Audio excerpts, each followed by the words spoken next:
Wisst ihr, was wir es waren? Wir spielen jetzt Superheldensprüche, die es so nicht geben wird. Ich fange an bei 8. Spider-Man.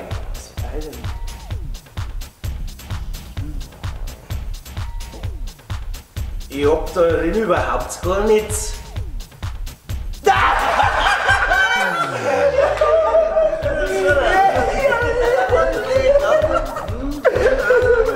Aber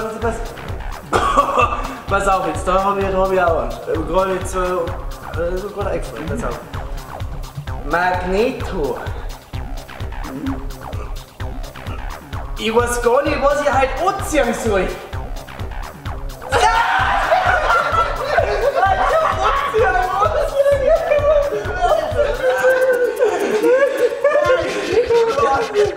Jetzt, ja, Hulk!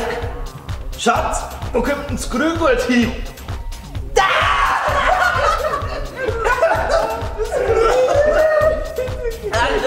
warten Sie, überall. Batman!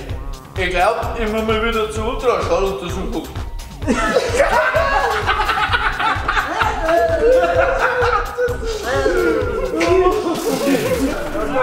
Okay, ich hab auch einen für euch.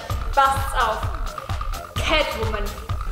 Mann, hat die halt einen scheiß Coder. Das passt mir gar nicht. Das ist unser Niveau. Prost, Prost.